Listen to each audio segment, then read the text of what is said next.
ملائكته يصلون على النبي يا أيها الذين آمنوا صلوا عليه وسلموا تسليما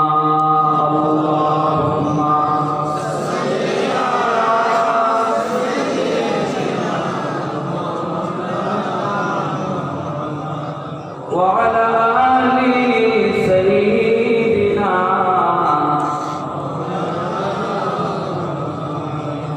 محمد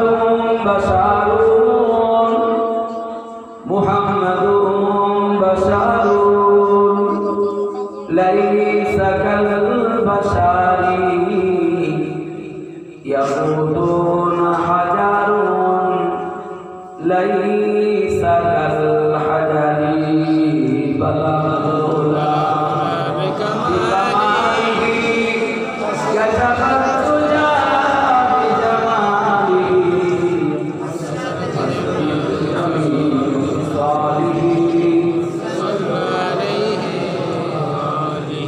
كلمات ذكر قول لا إله إلا الله لا إله إلا الله لا إله إلا الله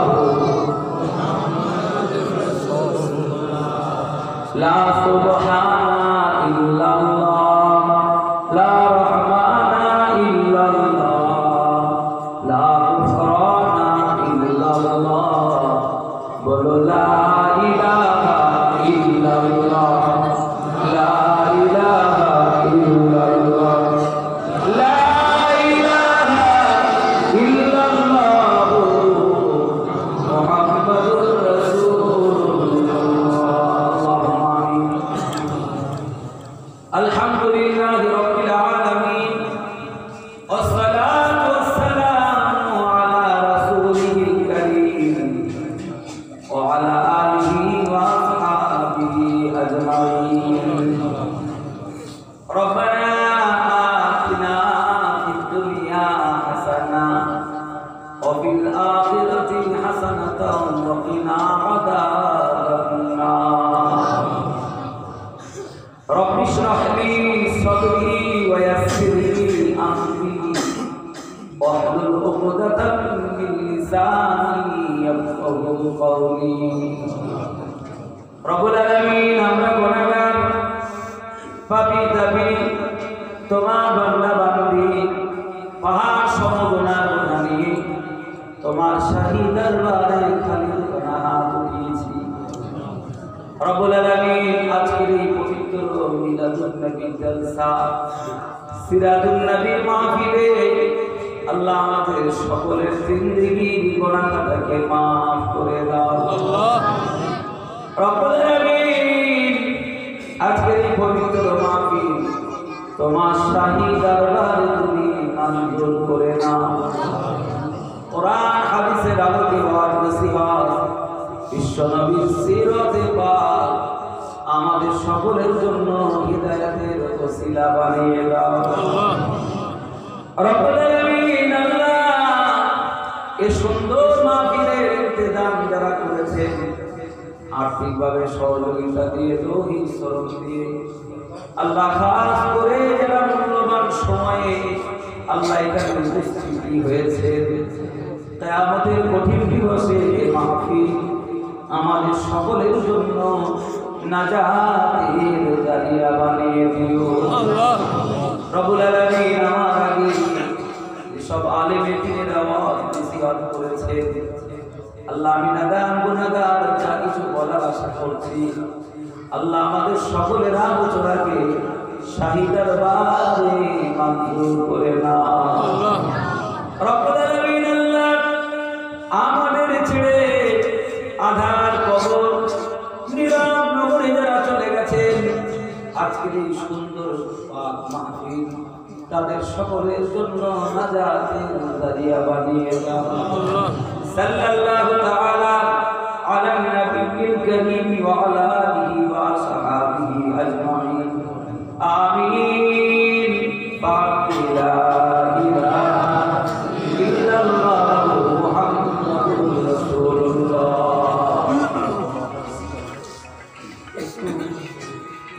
সবাই জায়গাটা পূর্ণ করে বসুন যারা আসছেন তাদের বসার একটা ব্যবস্থা করে দিন সর্ববিধ প্রশংসা বিশ্ব জগতের যিনি প্রতিপালক আল্লাহ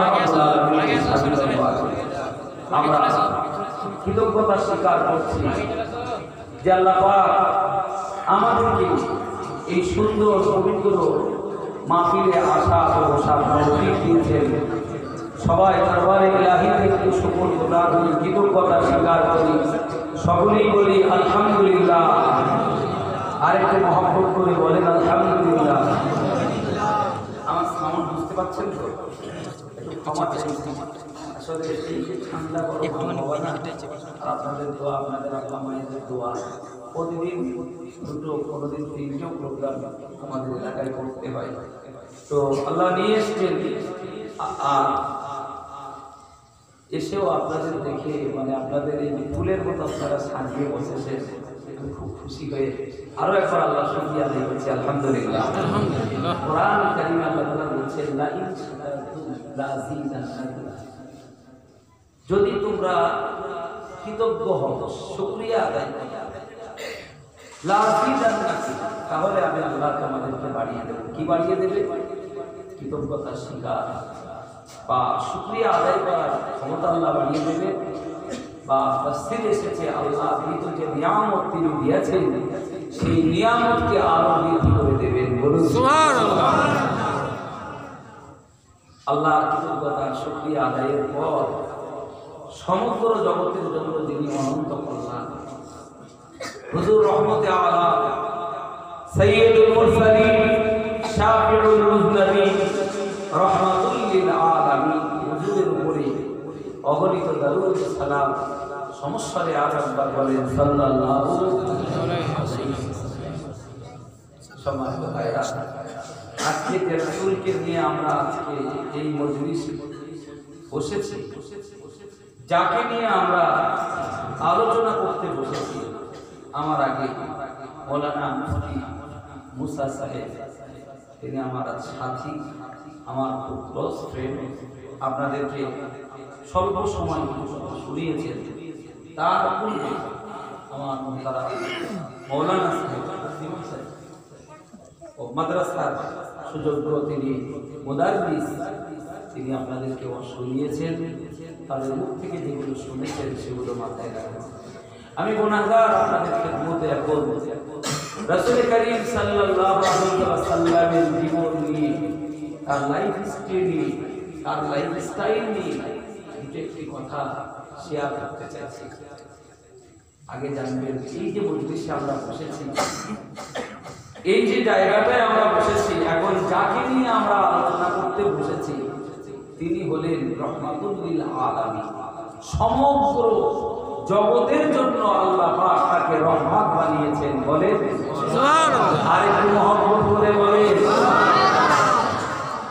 তার সাথে আমাদের সম্পর্ক তিনি আমাদের নেতা আমাদের নবী আর আমরা তার উম্মত ঠিক কি না বলেন যে জিনিসের সম্পর্ক যার সাথে তার মর্যাদাটা যার সাথে তার সম্পর্ক ভারী তাহলে একটু কঠিন হয়ে গেল সহজ করে বলছি কোরআন শরীফ পড়বার জন্য রেহাল কার্ড ব্যবহার হয় না কি বলেন আপনারা রেহাল কার্ড করেন না আচ্ছা এই রেহাল একটা কার্ড এর চাইতে অনেক দামি কার্ড আপনাদের কাছে আছে না দরজা জানালা কাঠ থেকে আলমারি ইত্যাদি আসবাবপত্রের কাঠের অনেক এখন না কাঠ উঠে যে স্টিল বা বিভিন্ন জিনিস হচ্ছে কিন্তু কাঠের একটা মর্যাদা আলাদা তো ফার্নিচারে আমরা দেখি দামি কাঠগুলো দিয়ে ঘরের আসবাবপত্রগুলো তৈরি হয় আর তুলনামূলক কম দামে বাদ পড়া কাঠ দিয়ে রেহাল কাঠ তৈরি হয় বাজারে খুব বেশি দাম হয় 50 টাকাতেও পাওয়া যায় 100 200 250 টাকাতেও পাওয়া যায় ভালো কিন্তু এই রেহাল কাঠ বাজার মূল্য তার কম হলেও যখন সেটা কোরআনের সাথে লেগে থাকে তার উপরে কোরআন কারীম পড়া হয় বলুন কখনো কি রেহাল কাটে আমরা পা লাগাই সবাই উত্তর দেন জি না। বাই চান্স যদি পা লেগে যায় কি করি আমরা? সালাম করি, আল্লাহর কাছে ক্ষমা চাই। আল্লাহ কোরআনের সাথে লেগে থাকা বেহাল কাটটাই বেয়াদবি করে ফেলেছি, মাফ করে দাও। আচ্ছা, ঘরে অনেক দামি কাঠের দরজা বানিয়েছেন, অনেক দাম, খুলছে না। বর্ষাকালে দরজা একটু কাঠ ভেঙে যায়, অনেক সময় লাঠি মেরে খুলে কখনো সালাম করে কি? তাহলে রেহাল কাঠটাকে সালাম করলেন কেন? আল্লাহ কান খুলে শুনে রাখুন, কোরআনের সাথে রেহাল কাঠের সম্পর্ক আল্লাহ পাক যে কোরআনকে পৃথিবীর শ্রেষ্ঠ কালাম বানিয়েছেন। যালিকাল কিতাবু লা রাইবা ফীহি হুদাল লিল মুত্তাকিন। যে কোরআনকে আল্লাহ পাক সম্পূর্ণ দোষমুক্ত, সন্দেহমুক্ত, একেবারে খাঁটি কালাম বানিয়েছেন। ফাইন্না আসদাকাল হাদিসি কিতাবুল্লাহ। নবী আমার বলেন, পৃথিবীতে সবচাইতে সত্য এবং নির্ভেজাল দোষমুক্ত খাঁটি কথা কিছু যদি থাকে তাহলে আল্লাহর কিতাব কোরআনুল কারীম জোরে বলে। সেই কোরআনের সম্মান রাখতে রেহালের সম্মান আল্লাহ বাড়িয়ে দিয়েছেন। সুবহানাল্লাহ। আমি এটাকে দৃষ্টান্ত দিয়ে বোঝাতে চাই, রহমাতুল লিল আলামিন, দয়ার সাগর, করুণার মুক্তপতি নবী মুহাম্মদুর রাসূলুল্লাহ সাল্লাল্লাহু আলাইহি ওয়াসাল্লাম, যার মর্যাদা আল্লাহ পাক আরশ আজিমের চাইতে বেশি দিয়েছেন, সেই নবী, সেই রাসূলের গুনাহগার উম্মতি নাম আমাদের কম হলেও রাসূলের সাথে সম্পর্ক হওয়ায় আল্লাহ পাক আমাদের মর্যাদা বাড়িয়ে দিয়েছেন। সুবহানাল্লাহ। আর একটু মহব্বত করে হবে না? সুবহানাল্লাহ। আমি যে কথাটা বলেছি এটা আমার বানানো নয়। কোরআন অবতীর্ণের আগে, কোরআন আসার আগে এই জগৎ জমিনে আল্লাহ পাক আরো 3খানা বড় আসমানি কিতাব পাঠালেন, তাওরাত, জবুর, ইনজিল, তারপরে কোরআন। পৃথিবীতে চূড়ান্ত আসমানি কিতাব, সর্বশেষ সর্বশ্রেষ্ঠ কিতাব হচ্ছে কোরআন। যে কোরআন আসবার পরে অবশ্যই পৃথিবীতে আর কোনো ওহী, আর কোনো আয়াত, আর কোনো বাণী, আর কোনো কালাম আল্লাহর তরফ থেকে জগতে আর আসবে না। নবী মুহাম্মদ রাসূলুল্লাহর পরে আর কোনো নবীও আসবেন না। এই হচ্ছে ওয়ানাজ্জালনা আলাইকাল কিতাব তিবয়ানান লিকুল্লি শাইইন।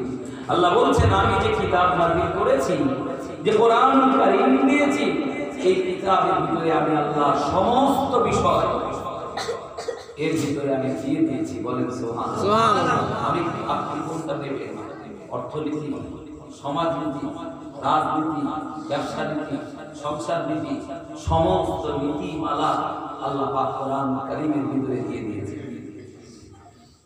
বাইরে বন্ধুরা, ও মা বোনেরা, কান খুলে শুনে রাখুন, আল্লাহ পাক যে কোরআনুল কারীম দিলেন, আমরা জানি 6663টি আয়াত এই কোরআনুল কারীমের ভিতরে আছে। মাত্র 500 আয়াত যেগুলো হলো শরীয়তের আহকাম, নামাজ, রোজা, হজ, যাকাত, এই সমস্ত বিধিবিধান নিয়ে মাত্র 500 আয়াত নাযিল হয়েছে। বাকি এখনো 6100 আয়াত রয়েছে যেগুলো আল্লাহ পাক কোরআনুল কারীমে দিয়েছেন। গোটা বিশ্ব পরিচালনার জন্য যা দরকার সব আমার আল্লাহ কোরআনুল কারীমে দিয়েছে। এই পৃথিবীতে একদিন মুসলমানরা রাজত্ব চালিয়েছে না চালায়নি? কথা বলে ভারতবর্ষ আমাদের দেশ, এখানে মুসলমানরা প্রায় 1000 বছর রাজত্ব চালিয়েছে, ঠিক কিনা? তবে তারা ততদিন রাজত্ব চালিয়েছে যতদিন তারা কোরআনের পক্ষে ছিল। আজ আমরা মুসলমান, আমরা রাজত্ব চালানোর দরকার, আর আমাদের তো অস্তিত্বই থাকছে না। এনআরসি করে তাড়িয়ে দেওয়ার জন্য উঠে পড়ে লেগেছে। কেন? আসলে আমরা কোরআনের সাথে, আমরা রাসূলুল্লাহর সাথে, মুসলমান ইসলাম ভালো লাগে না এমন মুসলমান আছে না নেই? বলে যে ইসলাম ভালো লাগে না, ভালো লাগে না যত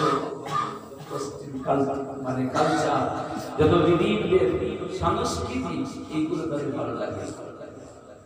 কিন্তু এই কোরআন দিয়ে আল্লাহ যে সমাজ গড়েছিলেন, যে রাষ্ট্র পরিচালনা করেছিলেন, যে কোরআন দিয়ে মানবের চরিত্র গড়েছিলেন, পৃথিবীতে সর্বশ্রেষ্ঠ সমাজ নবীজি বলেছেন খায়রুল কুরুনি কারনি, আমার এই সমাজ হলো পৃথিবীর সর্বশ্রেষ্ঠ সমাজ। বলেন সুবহানাল্লাহ।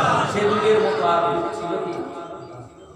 সেই জামানা আনতেন, কিন্তু আজও যদি মদিনাতে যান, মক্কাতুল মুকাররমাতে আজও যান ১,৫০০ বছর পরে, সেখানে কোরআনের সব আইন চলে না, নবীর সব জীবন মেনে তারা চলে না। যতটুকু আছে এখনো পর্যন্ত সেখানে কোনো চুরি হয় না, ঠিক না বল? আর আপনার কনকপুরে এই জামে মসজিদের খবর আমি জানি না, কিন্তু বাংলার এমন জায়গা আছে দামি জুতো নিয়ে মসজিদে গেলে নামাজের পরে ফিরে পাওয়া যায় নাকি ভাই?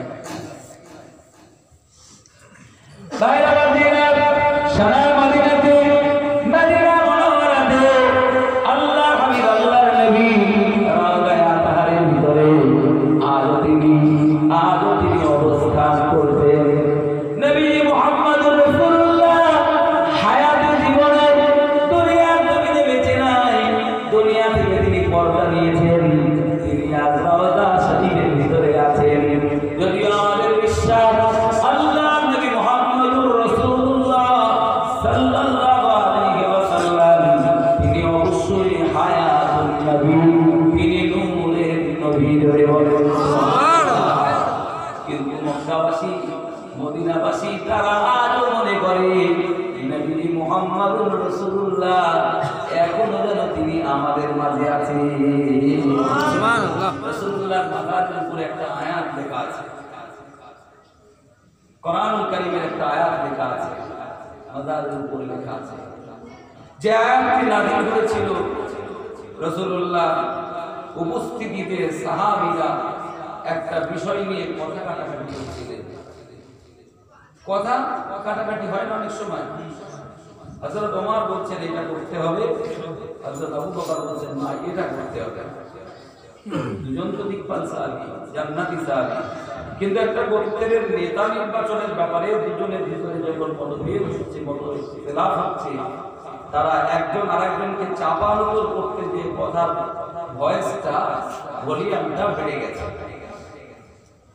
এখন রাসূলুল্লাহ সাল্লাল্লাহু আলাইহি ওয়াসাল্লাম উপস্থিত আছেন, রাসূলের কথা তার ভয়েসের উপরে সাহাবীদের ভয়েস চড়া হয়ে গেল, ভলিউম বেশি হয়ে গেল।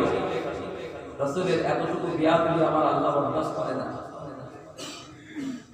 বাইরে ও বাবারা, কোরআন শরীফ আমার আল্লাহ পাক রব্বুল আলামিন সঙ্গে সঙ্গে আয়াত নাযিল করে দিলেন, ইয়া আইয়ুহাল্লাযীনা আমানু লা তারফাউ আসওয়াতাকুম ফাওকা সাওতিন নবী।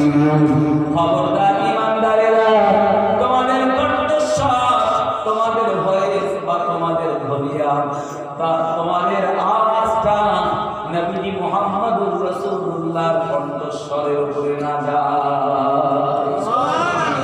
যদি যায়, যদি নবীর ভয়েসের উপরে কণ্ঠস্বর তার ভলিউমকে ছাপিয়ে তোমাদের কথার আওয়াজ বেড়ে যায়, আনতাহবাতা আমালুকুম, তোমাদের আমলগুলো সব ধ্বংস করে দেব, ওয়ান্তুম লা তাশউরুন, তোমরা কিছু বুঝতে পারবে না। সম্মানিত ভাইরা, যে নবীর সামনে এতক্ষণ বেয়াদবি আল্লাহ রাব্বুল আলামিন তিনি বরদাস্ত করে না। একটু বেদনার সাথে বলি, 2020 সালে ফেরাত সেই নবীকে নিয়ে ব্যঙ্গচিত্র করেছে। বলুন রাসূলুল্লাহর ব্যঙ্গচিত্র যারা করে আল্লাহ পাক তাদের কি বরদাস্ত করতে পারে? আসলে রাসূলের অনেক দুশমন না দুনিয়া ছিল না? তিনি যতদিন বেঁচে ছিলেন তার দুশমন ততদিন ছিল। তিনি ইন্তেকাল করার পরে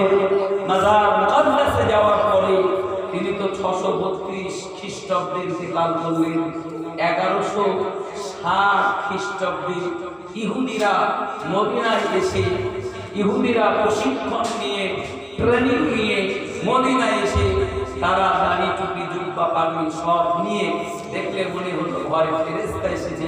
তারা মদিনার মানুষের সঙ্গে এত মিষ্টি ভালো ব্যবহার করেছে, মদিনার মানুষগুলো বুঝে উঠতে পারেনি তারা এত ভালো ব্যবহার করেছে। মসজিদ নববী, রাসূলুল্লাহ মসজিদ এবং তার মাজারপুর একই বাউন্ডারির মধ্যে, সেখানেই তাদেরকে মদিনার মানুষ থাকতে দিয়েছে। খুব ভালো করে বলতে, মদিনার মানুষ তাদেরকে জায়গা করে দিয়েছে রাসূলুল্লাহর পাশে। তারা বলছেন আমরা নবীর মহব্বতে এসেছি, আমরা দুনিয়ার কিচ্ছু চাই না, আমরা নবী ছাড়া কিচ্ছু চাই না। এখন ভাই মুনাফিককে চেনা যায় কি? হ্যাঁ, মুনাফিকের বাহ্যিকটা এরকম, ভিতরটা তো আরেকরকম। বাইরে বন্ধুরা কান খুলে শুনো, গভীরভাবে উপলব্ধি করুন, তারা আল্লাহর হাবিব আল্লাহর নবীর মাজারের পাশে জায়গা দিয়ে তারা গোপনে গোপনে গোপনে গোপনে আল্লাহর নবীর জিসে মুবারক, তার শরীর মুবারকটাকে কবর থেকে গায়েব করে দেওয়ার জন্য চক্রান্ত নেমেছে। 1 বছর 2 বছর প্রায় 3 বছর এইভাবে চলছে। 632 খ্রিস্টাব্দে নবীজি দুনিয়া থেকে পর্দা নিলেন, 660 খ্রিস্টাব্দে 1160 খ্রিস্টাব্দে আর 1162 খ্রিস্টাব্দ পর্যন্ত একটানা তারা মদিনাতে থেকে রাসূলুল্লাহকে গায়েব করার চক্রান্ত চালিয়েছে। নবীজির ইন্তেকালের 528 বছর পরে চক্রান্ত হচ্ছে যে ইহুদিরা রাসূলকে মদিনা থেকে মসজিদে নববী ওই রওজা শরীফ থেকে নবীকে তারা গোপনে আউট করে দেয়। এই চক্রান্ত সম্মানিত ভাইরা ও মুরব্বিরা কান খুলে শুনুন, আল্লাহর নবী মুহাম্মদ রাসূলুল্লাহ সাল্লাল্লাহু আলাইহি ওয়াসাল্লাম স্বপ্নে যোগে হযরত বাদশাহ নুরউদ্দিনকে দেখালেন। ও বাদশাহ নুরউদ্দিন, একবার এসো মদিনাতে, আমি রাসূলুল্লাহ আমার কবরটাকে একটু পরিদর্শন করো। আমি নবী অনেক কষ্টে আছি, আমার এখানে অত্যাচার চলছে। স্বপ্নের ভিতরে যখন তিনি প্রথমবার দেখলেন, ঘুম থেকে উঠে এই দুঃসংবাদ কেন দেখলাম, আবার তিনি ঘুমিয়ে পড়েছেন, ফের আবার একই স্বপ্ন দেখেন, আবার ঘুমিয়েছেন, একই স্বপ্ন দেখলেন। মুসলমান মনে রাখুন, কেউ যদি নবী মুহাম্মদুর রাসূলুল্লাহকে স্বপ্নে যদি দেখে, আল্লাহর নবী বলেন কেউ যদি আমাকে স্বপ্নের ভিতরে দেখে তাহলে নিশ্চয়ই সে অবশ্যই আমি রাসূলুল্লাহ আমাকে দেখেছে।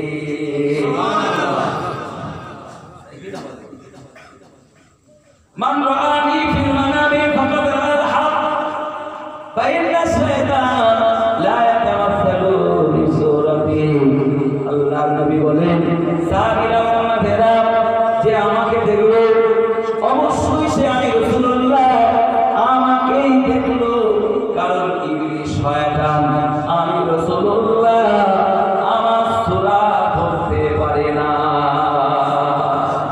আর একটু মহব্বত করে বলেন সুবহানাল্লাহ। দুনিয়া আলেমদের বীর বুজুর্গ ওলি আল্লাহ যারা সুফি দরবেশ যারা সবার সূরা কিন্তু শয়তান ধরতে, একমাত্র রাসূলুল্লাহ সূরা ধরতে পারবে না। সুতরাং উনি যখন স্বপ্ন দেখলেন, উনি অবাক হলেন, উনি মদিনায় গেলেন, কোন কৌশলে এই ঘটনা রহস্য উদ্ঘাটন করা যায় তিনি সেই পরিকল্পনা নিয়ে মদিনার সব মানুষকে পড়া রাখতে দিলেন। যারা মদিনায় আছে তারা বাইরে বের হতে পারবে না, বাইরে লোক আসতে পারবে। এইভাবে তিনি সেখানে প্ল্যান পরিকল্পনা করে সমস্ত মানুষকে দেখতে চাইলেন, কারণ রাসূলুল্লাহ স্বপ্নে দেখিয়ে দিলেন এই মানুষগুলো আমার উপরে এই অত্যাচার করছে। তিনি শেষে ধরে ফেললেন, আমার বক্তব্য নবীজি যদি হায়াতুল নবী না হন তাহলে তার মাজারের 528 বছর পরে এই চক্রান্ত কেন হবে, আর হবার পরে নবীজি কেন স্বপ্নে এটা বলে দেবে। অনেকের ধারণা আছে যে নবী তো মরে মাটি হয়ে গেছে। আল্লাহ নবী মুহাম্মদ রাসূলুল্লাহ বলেন,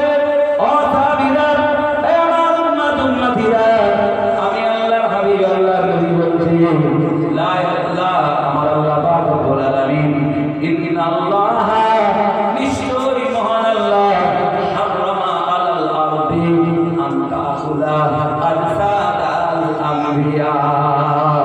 ও ভাইরা বান্দিরা, ও বুজুর্গরা, ও মামা মুরব্বিরা, মা বোনেরা, আল্লাহ নবী মুখরিত বান্দে বললেন নিশ্চয়ই আল্লাহ তাআলা কবরের মাটিকে হারাম করে দিয়েছেন।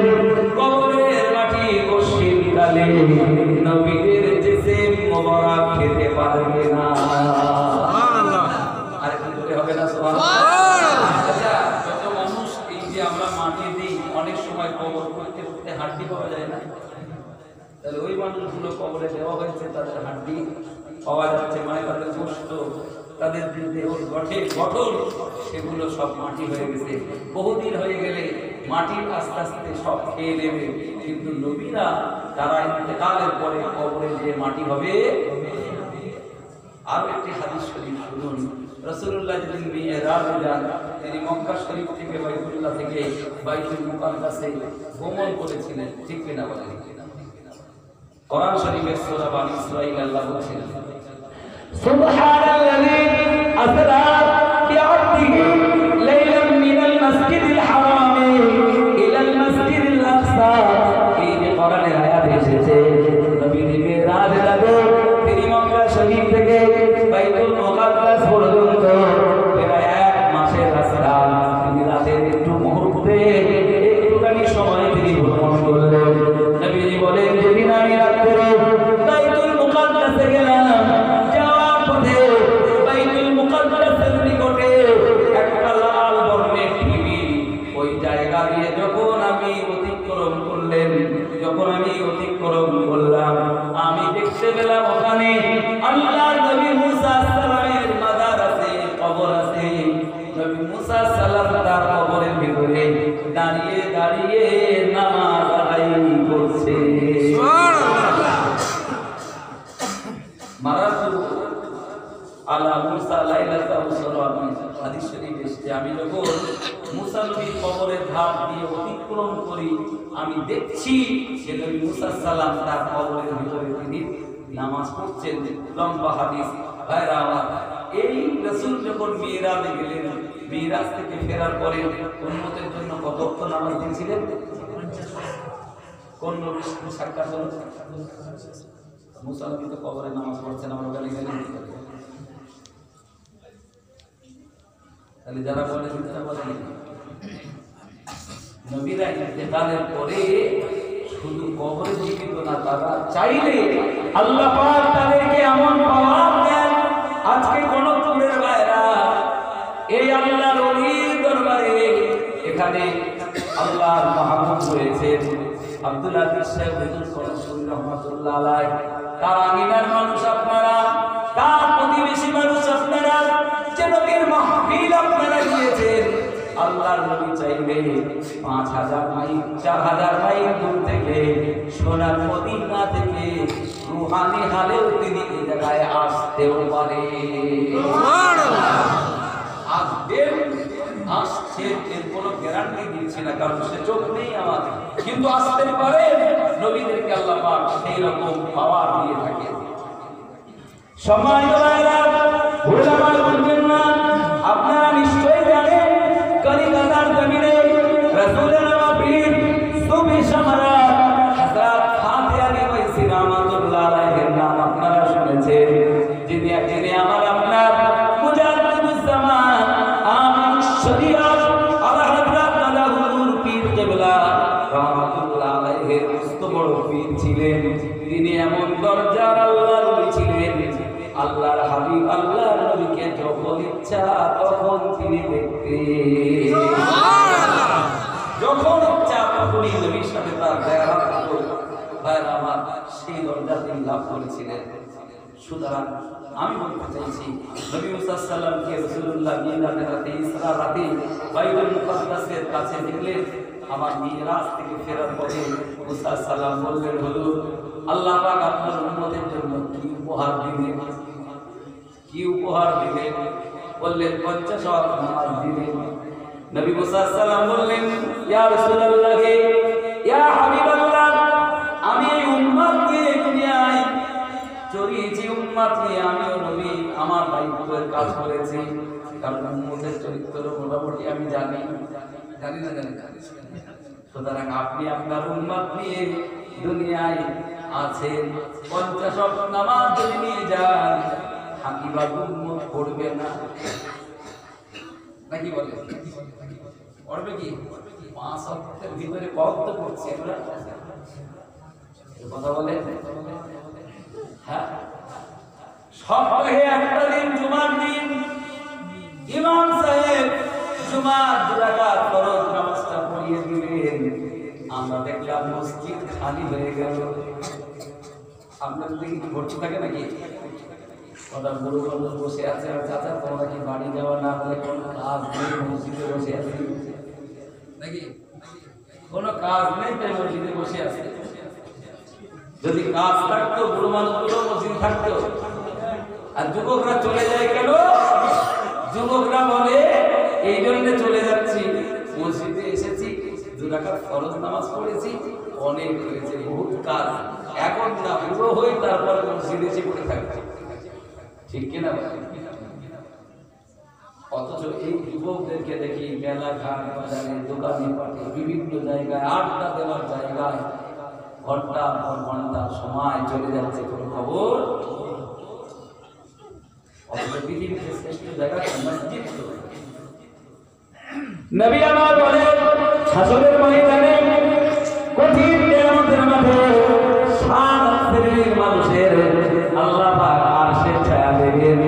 কিয়ামতের মাঠ কত কঠিন জায়গা সবাই আপনারা জানেন, সে ব্যাপারে বিস্তার বলতে পারবো না।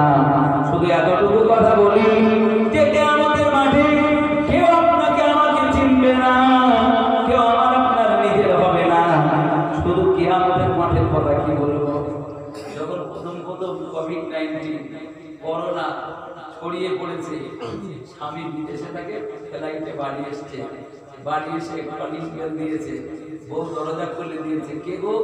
বলে আমি ইসমাইল, বিদেশ থেকে ফিরেছি, 14 দিন কোয়ারেন্টাইনে, তারপরে আমার সঙ্গে দেখা করবা। কেন বলেন? বলা যায় না তুমি বাইরে থেকে যদি বলো না আমি কি মরবো নাকি? কথা বলেন না কেন?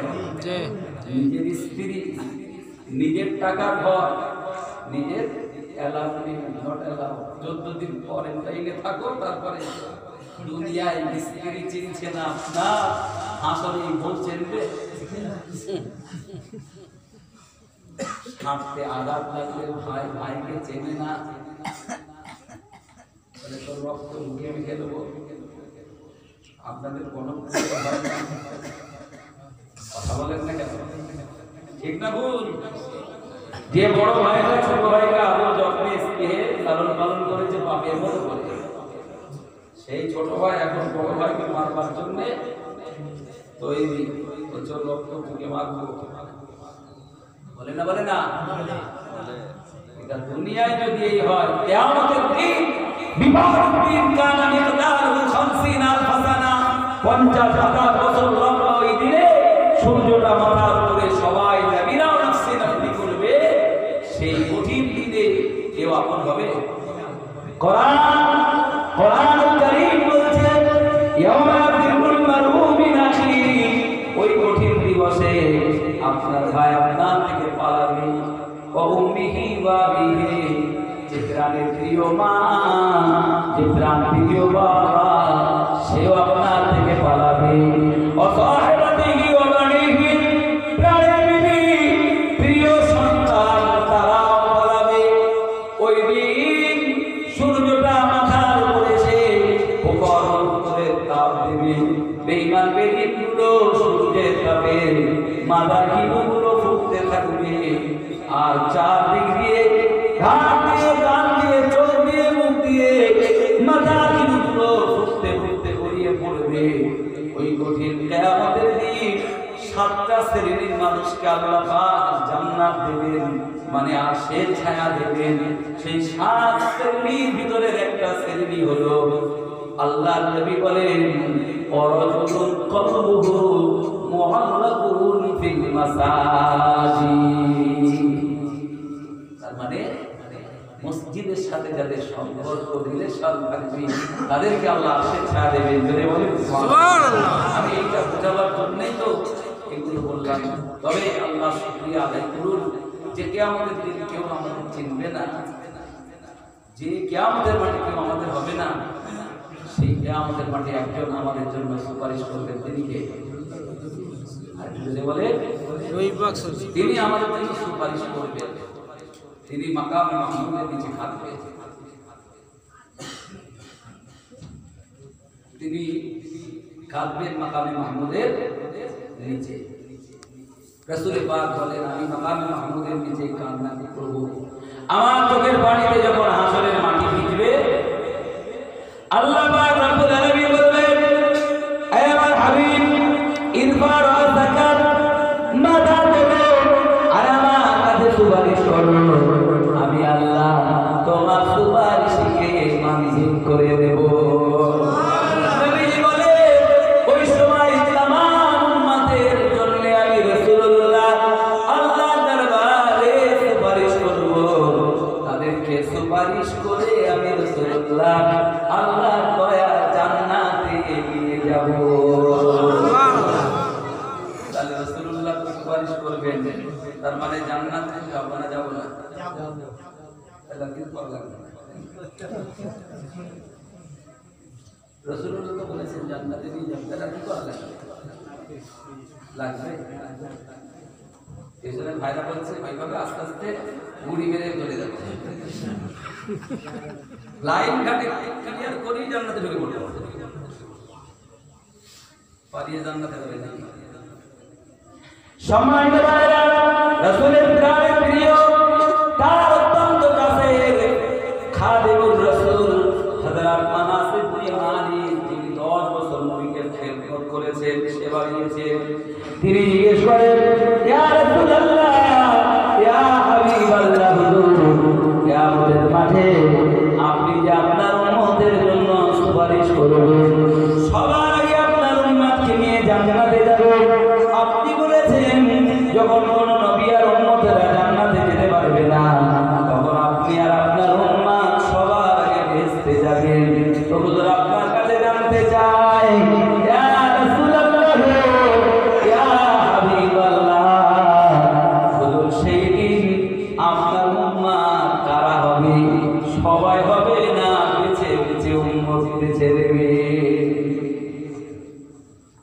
যাদের কাছে লা ইলাহা ইল্লাল্লাহ মুহাম্মাদুর রাসূলুল্লাহ এই কালেমার দাওয়াত এসেছে, যারা নবী মুহাম্মদ এই নামটা শুনেছেন, সবাই তো উম্মত তো নাকি?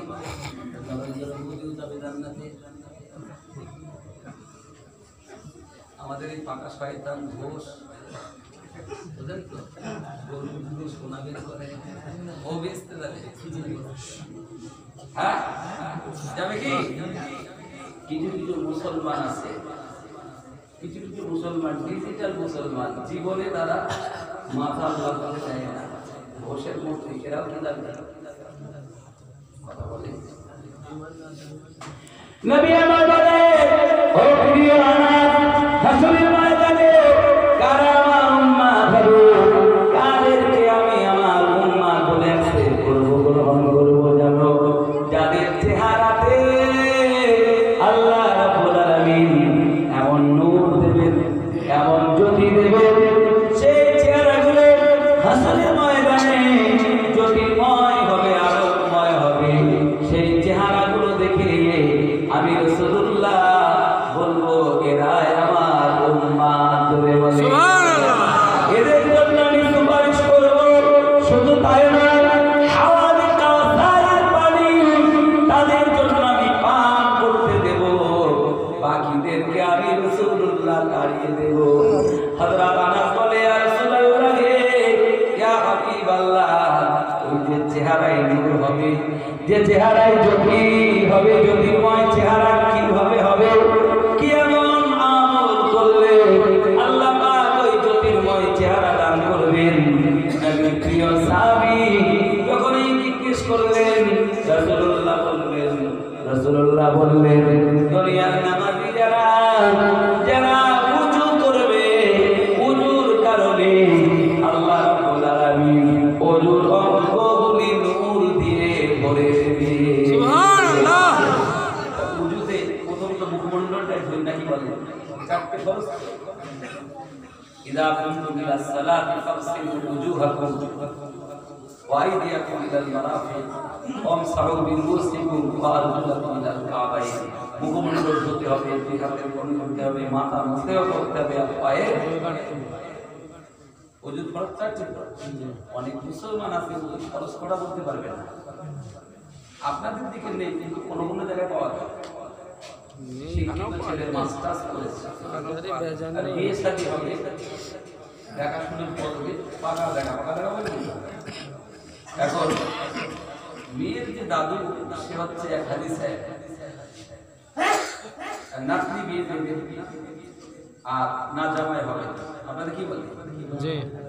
তো বলছে দাদু একটা প্রশ্ন কি করবো, আপনি তো শিক্ষিত বলেন আমি হাজি সাহেব মানুষ, আমার মানে নাচ জামাই হবে, কাতি জামাই হবে, তা লেখাপড়ার দিকটা আমি আর ধরছি না, আমি একটা প্রশ্ন করছি যে নামাজ কালাম তো পড়ি মানে হাত জুমা যায়, ঈদের নামাজ পড়ি, আচ্ছা উজুর ফরজ কটা? মাস্টার্স করা ছেলেটা বলছে দাদু উজুর ফরজ 9টা। আচ্ছা কটা? 9টা। 9টা বলো তো। তো দেখো হাত ধোয়া, মুখ ধোয়া, চোখ ধোয়া, নাক ধোয়া, কান ধোয়া, ঘাট ধোয়া, সব বলে পা ধোয়া, পা ধোয়া, 11টা বলে। দাদু বলছে জামাই জামাই তুমি বললে 9টা কিন্তু বর্ণনা দিলে 11টা। বলে দাদু এখনো দুটো একটা গাড়িটা মনে নেই। কিছুক্ষণ পরে বলছে হ্যাঁ মনে পড়েছে, নাকের ভিতরে পানি দেওয়া। তার মানে উজুতে যা সুন্নাত আছে, যা মুস্তাহাব আছে, যা ফরজ আছে, সব পড়ে একসাথে রয়েছে। ঠিক কিনা বলে? উজুর ফরজ তো 4টে। জি ভাইরা বাপজিরা মা বোনেরা, তাওরাত কিতাবের ভিতরে আল্লাহ রাব্বুল আলামিন আমাদের নবী আমাদের উম্মতের কথা আল্লাহ পাক বহু জায়গায় বর্ণনা দিলেন। ও আল্লাহর বান্দা নবী মুসা সালাম তাওরাত পড়ে দেখলেন, আল্লাহ পাক তাওরাতের ভিতরে বলেছেন নবী মুসা আখিরি জামানার নবী উম্মতদেরকে আল্লাহ পাক একটা বৈশিষ্ট্য দেবেন, সেটা হলো ওযু। এই ওযু যখন তারা করবে, ওযু করবার কারণে যে অঙ্গগুলো তারা ওযুতে ধৌত করবে, ওই অঙ্গগুলির গুনাহ যা আছে ওযুর ওসিলাতে আল্লাহ সব গুনাহগুলোকে ধুয়ে মুছে সাফ করে দেবে। মেডিকেল সায়েন্স বলছে যে বেশি বেশি মুখ ধুতে হবে, হাত ধুতে হবে। মিড ডে মিল স্কুলে মাদ্রাসায় দেয় না, তো একদিন প্রশিক্ষণ হচ্ছে, আমাদেরকে ডাক দিয়েছে স্কুল মাদ্রাসার টিচারদের, কিভাবে আপনারা আপনাদের ছাত্রদেরকে ওই মিড ডে মিল খাওয়ার জন্য হাত ধোয়ার প্রশিক্ষণ দেবেন। তো একজন অফিসার বলছেন যে আপনারা এই হাত একটা না, বাচ্চাদের বলবেন যে 2টো হাত ধুতে হবে, ভালো করে ধুতে হবে 2টো হাত, নইলে খাওয়ার সময় যে খাদ্য তোমরা খাও ময়লা ভিতরে চলে যেতে পারে, তাতে তোমাদের রোগ জীবাণু হতে পারে, অসুস্থ হতে পারে। তো এইভাবে আলোচনা চলছে। আমাকে 10 মিনিট 15 মিনিট সময় দিয়েছে। আমি একটা মাদ্রাসার হেড মাওলানা আলহামদুলিল্লাহ, তো বললেন নারায়ণপুর মাদ্রাসার কে আছেন, তো আমাকে ডাকলো, আমি গেলাম। আমি উঠে বললাম আজকে যে এই অনুষ্ঠান, এখানে যত শিক্ষিত মাস্টাররা আছেন বা যত অফিসাররা আছেন, আজকে যে জিনিসটার প্রশিক্ষণ সরকারিভাবে দেওয়া হচ্ছে, সব জায়গাতে দেওয়া হচ্ছে বিডি অফিসে, এই প্রশিক্ষণটা 1500 বছর আগে নবী মুহাম্মদুর রাসূলুল্লাহ সাল্লাল্লাহু আলাইহি ওয়াসাল্লাম তিনি বলেছে খাওয়ার আগে অবশ্যই হাত ধুতে হবে, একটা না 2টো হাত, 2টো হাত ধোয়া সুন্নাত বলে। এবং নামাজের আগে অন্তত দৈনন্দিন 5 বার এই হাতের পোছা পর্যন্ত না। আল্লাহ পাক বলেছেন কোরআন কারীমের, আমি আয়াত পড়ে বললাম ইয়া আইয়ুহাল্লাযীনা আমানু ইযা কুনতুম ইলাস সালাত ফাগসিলু উজুহাকুম। আমি বললাম সেই জায়গাতে অনেক মুসলিম অমুসলিম সব শিক্ষিত লোকেরা আছে। আমি বললাম কোরআন কি বলছে দেখেন, কোরআন স্বচ্ছতা এবং পবিত্রতার ব্যাপারে কি ভূমিকা আমাদেরকে দিয়েছে।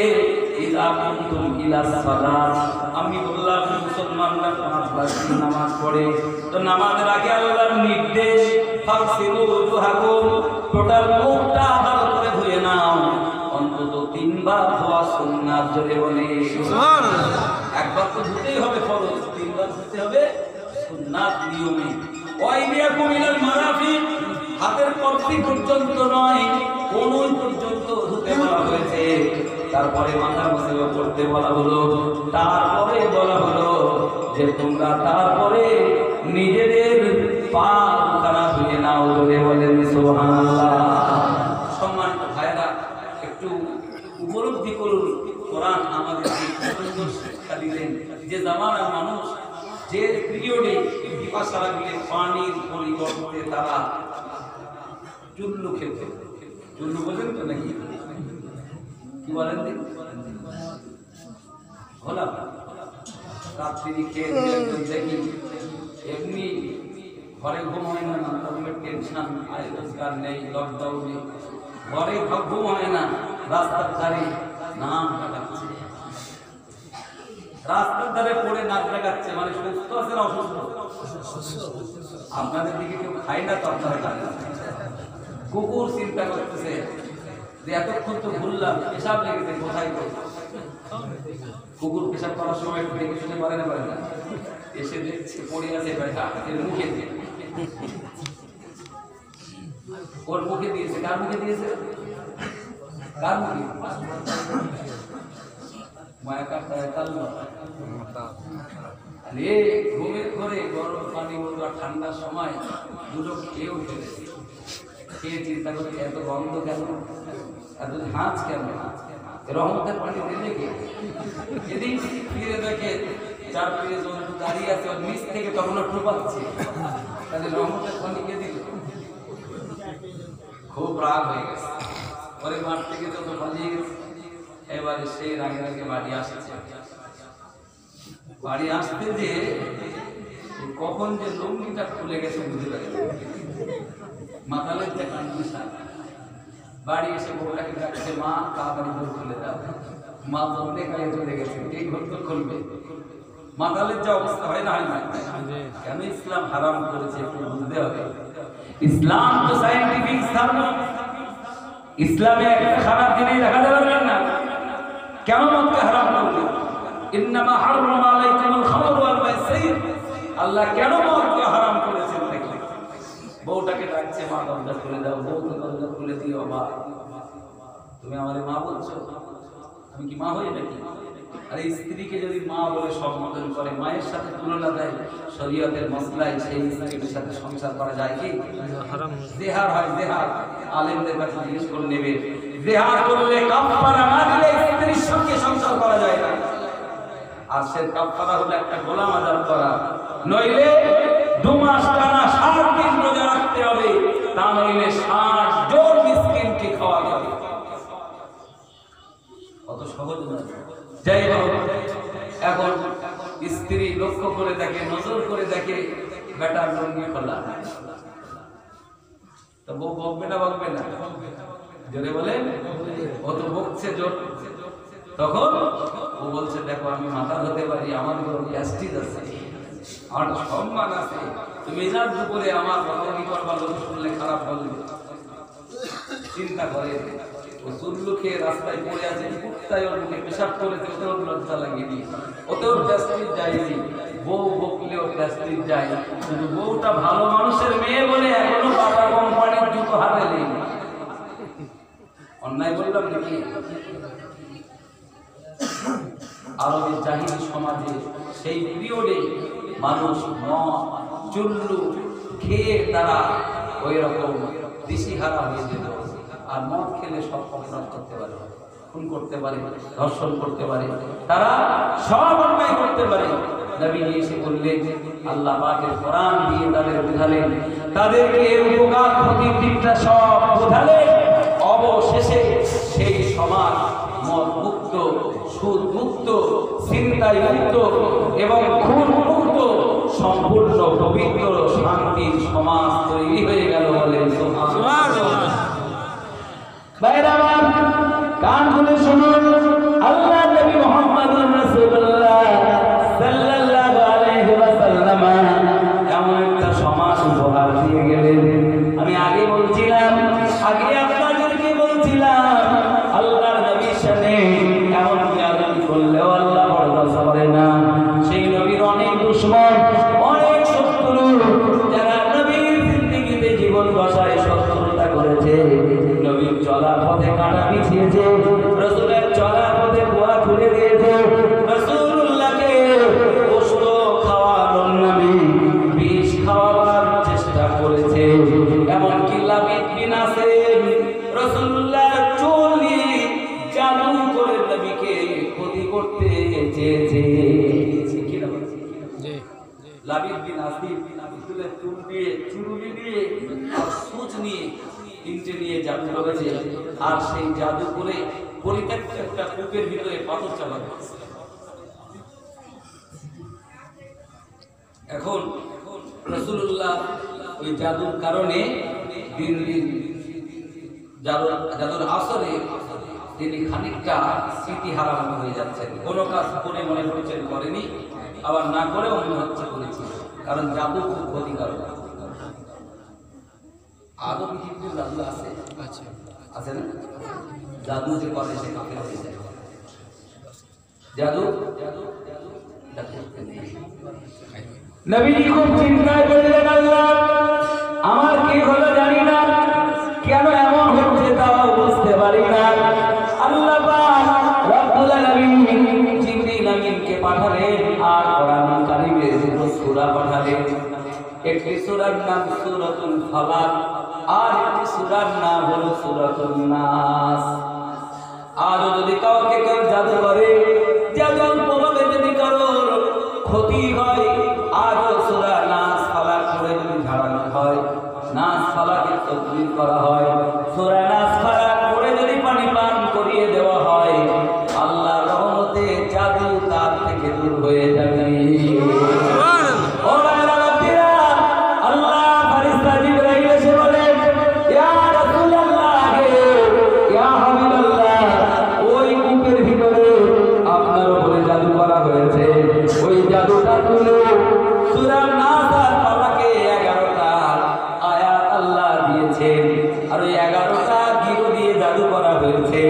যদি একটা করে আয়াত পড়ে আর ফু দেন, আল্লাহ রাব্বুল আলামিন একটা একটা জাদু তিনি কেটে দিবেন। নবী আমার নাসার ফালাকের 11টা আয়াত পড়লেন, 11টা জাদু তিনি কেটে দিলেন। সঙ্গে সঙ্গে রাসূলুল্লাহ তিনি সম্পূর্ণ সুস্থ হয়ে গেলেন। সুবহানাল্লাহ। আর আমার নবী দুশমন ছিল না, ছিল না? যারা বিষ খাইয়েছে, রাসূলুল্লাহকে খাদ্যের ভিতরে গোশত দিয়েছে। একদিন সাহাবীদের সামনে একটা খানচা, এক খানচায় গোশত, সাহাবীরা ছিলেন ক্ষুধার্ত। আপনারা অসুবিধা হচ্ছে না? খিদে পেয়েছে? সাহাবীরা ক্ষুধার্ত, আর এই ক্ষুধার তাড়নায় তারা খাবে, খাওয়ার জন্য রেডি, নাস্তা রেডি, গোশত রুটি রেডি। নবীজি বলছেন, সাহাবীরা খুব ক্ষুধার্ত তোমরা, এই খাদ্য এসেছে তোমরা খাবে। এখন সাহাবীরা গোল করে বসে গেছে, আর মাঝখানে খাদ্য, গোশত রুটি, সাহাবীরা খেতে যাবে। এমন সময় নবীজি বলছেন, তোমরা এই গোশত খাবে না, খাবে না। কেন?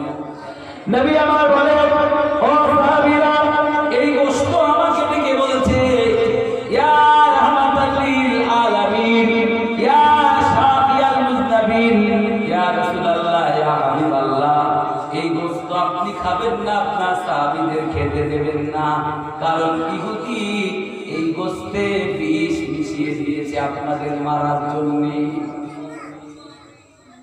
গোশত নবীকে ডেকে বলছে আপনি খাবেন না। সুবহানাল্লাহ কি পাওয়া যায় না? সুবহানাল্লাহ। সম্মান করে সেই রাসূলকে নিয়ে আলোচনা করব।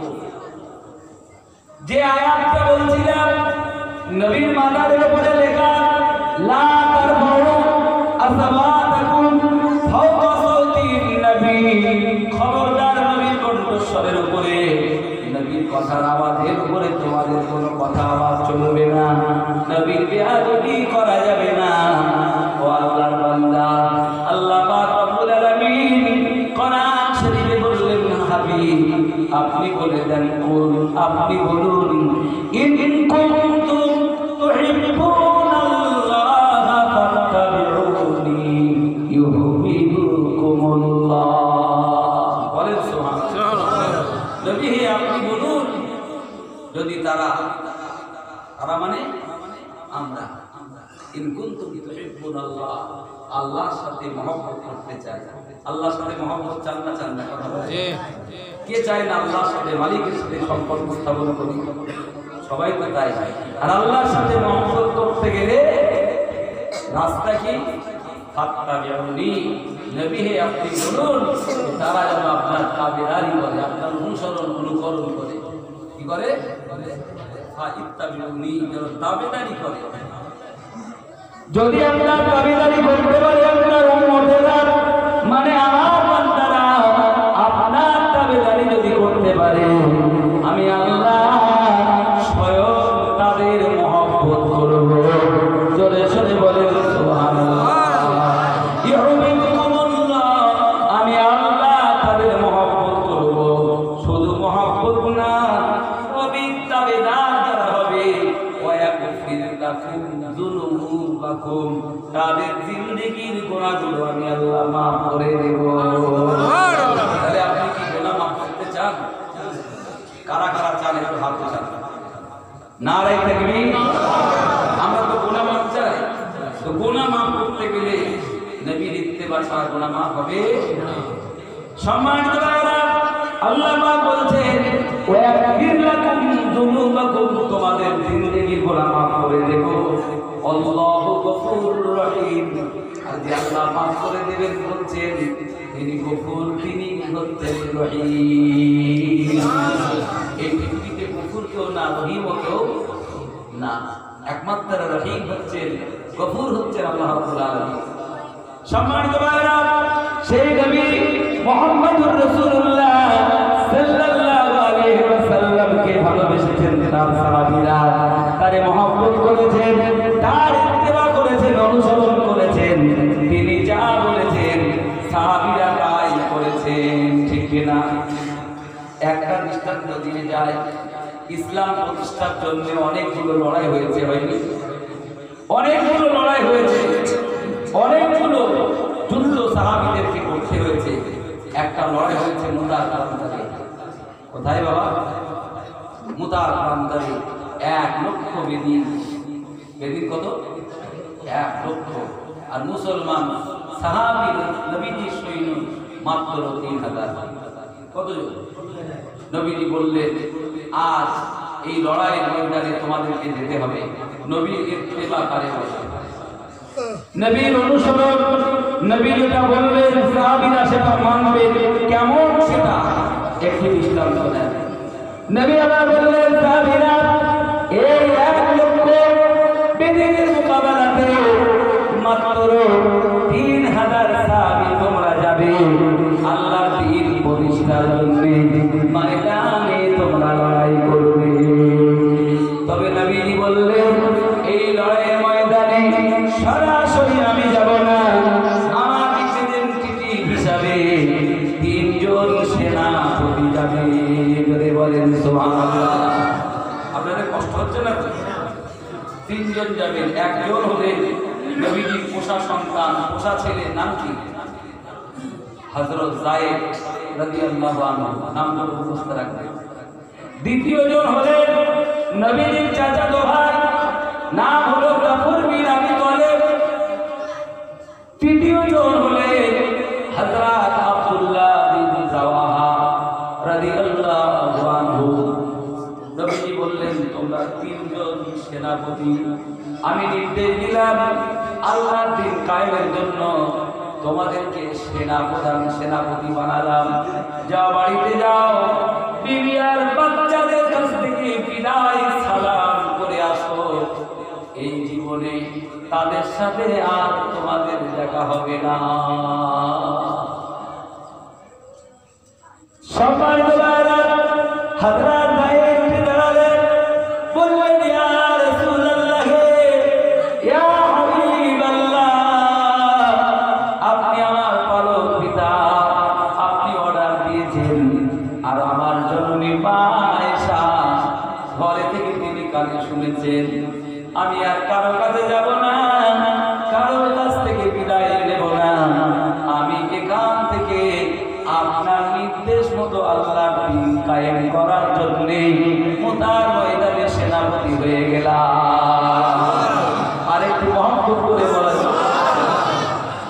জাফর বিন আবি তালেব চলে গেলেন ঘরে, যে দেখলেন বিবি নামাজের পাটিতে, যে সালাম করলেন বিবি, আল্লাহর হাবিব আল্লাহর নবী আমাদের যুদ্ধের ময়দানে সেনাপতি বানিয়েছেন, এক্ষুনি আমি যুদ্ধের ময়দানে যাব, 1 লক্ষ বেদিনের মোকাবেলায় লড়াই করতে হবে আল্লাহর দ্বীন কায়েমের জন্য। ও বিবি, বিদায় সালাম জানাতে আর আমাকে বিদায় দিয়ে দাও। হযরত জাফর বিন আবি তালেব যখন এই কথা বললেন, নামাজের পাটি থেকে বিবি হাত তুলেছে, আল্লাহ আমার স্বামী যুদ্ধের ময়দানে তোমার দ্বীন কায়েমের জন্য যাবে, এই যুদ্ধের ময়দানে তাকে বিজয় দিয়ে গাজী বানিয়ে তাকে আমার বলে আবার তুমি ফিরিয়ে দিও। জোরে সোরে বলেন সুবহানাল্লাহ। আমাদের বিবিরা এই মেসেজ শুনলে আসতে দেবে? কনকপুরে যাচ্ছি বিবি, এই জীবনে তোমার সাথে আর দেখা হবে না, বলবে পাগলখানা জড়িয়ে ধরিয়ে যেতে হবে না, হবে না? যদি আজকে বিদায় এটা রান কিবারে বাড়িতে রেখে দেবে, কথা বলেন না কেন? এতে কাপ করে না, এতে কাপ পরে করে, খাওয়ার পরে বাড়ি বাড়ি। এখন একটু কথা বলতে হবে। বিবি হাত তুলে দোয়া করছে, মানা করে না, আল্লাহ আমার স্বামী তোমার দ্বীন কায়েমের জন্য ময়দানে সেনাপতি হয়ে যাবে, আল্লাহ তুমি এই যুদ্ধে বিজয় দিয়ে তাকে গাজী বানিয়ে আমার বাড়ি ফিরিয়ে দিও। হযরত জাফরের হাতে তলোয়ার, উনি রেডি, তলোয়ারের উল্টো পিছিয়ে একটু আঘাত করলেন হাতে, মানে দোয়া করছেন তো, দোয়াটা নামিয়ে দিয়ে ও দোয়া করো না বিবি, অপরাধের বিবি, এই দোয়া আল্লাহর দরবারে মঞ্জুর হবে না, আল্লাহ পাক এই দোয়া অ্যাকসেপ্ট করবে না, আল্লাহর দরবারে এই দোয়া মঞ্জুর হবে না, কবুল হবে না। কারণ তুমি জানো না এই যুদ্ধের ময়দানে নবীজি তিনজন সেনাপতি বানিয়েছেন, আমার আগেও একজন, পরেও একজন, আমি মাঝখানে। তার মানে নিশ্চিত এই যুদ্ধের ময়দানে শহীদ হয়ে যাব, এই জীবনে তোমাদের সাথে আর আমার দেখা হবে না। বিদায় বিবি বিদায়, একটাই নবী, আল্লাহর যে দ্বীন ইসলামকে প্রতিষ্ঠা করার জন্য আগামী ময়দানে গেলাম, আমার আল্লাহ আমার সন্তানগুলো আমি ইন্তেকালের পরে তাদেরকে আল্লাহর পথে তুমি তাদের পরিচালিত করো। হযরত জাফরের স্ত্রী কাজী, কারণ এই জীবনে স্বামীর সাথে আর দেখা হবে না, বাচ্চাগুলো বুঝতে পেরেছে আব্বা আমার ময়দানে ছুটেছে, আর জীবনে ফিরবে না, তারা কাটা কবুতরের মতো আব্বা আব্বা করে চিৎকার দিয়ে কেঁদেছে। হযরত জাফর বিন আবি তালেব আর পিছনের দিকে ফিরলেন না, সোজা একেবারে মুতার ময়দানে হাজির। 3 নম্বরে সেনাপতি আব্দুল্লাহ বিন রাওয়াহা, তার নতুন বিয়ে হয়েছে, নতুন বিয়ে করেছে। নতুন বিয়ে যখন হয় তার মনে তো আলাদা চিন্তা হয় নাকি না? আপনারা বিয়ে করেন এটা বলবেন, অনেকদিন হয়তো মনে আছে। বিবির দরবারে বাড়ি গেছে, যে শুনছে বিবি কোরআন পড়ছে, সুবহানাল্লাহ বলে, কি বলছে? বিবি ঘরের ভিতরে কোরআন পড়ছে। আব্দুল্লাহ বিন রাওয়াহা সেখানে গেলেন, বিবির লক্ষ্য করে সালাম দিলেন, ঘরের বাইরে থেকে সালাম দিয়ে বলছে, বিবি কোরআন পড়ে একটু বন্ধ রাখো, ও বিবি আমার সালামটা গ্রহণ করো, এই জীবনে তোমার সাথে আমার আর দেখা হবে না। না প্রাণের বিবি, নতুন বিবাহ করেছি, কোনো হক তোমার আদায় দিতে পারলাম না, আল্লাহ রাস্তে আমায় ক্ষমা করো, আমার উপরে কোনো দাবি এখন না, আল্লাহ দ্বীন কায়েমের জন্য 1 লক্ষ বেদিনের সাথে মোকাবেলা করতে নবীজি আমাকে সেনাপতি বানিয়েছে। বিবি ঘর থেকে ডাক দিয়ে বলে, প্রাণের স্বামী ভেতরে আসে, ঘরের মধ্যে আসে। আব্দুল্লাহ বিন রাওয়াহা বলেন, না বিবি ভেতরে যাব না, ভেতরে গেলে তোমার প্রেমে তোমার মহব্বতে সময় নষ্ট হয়ে যাবে,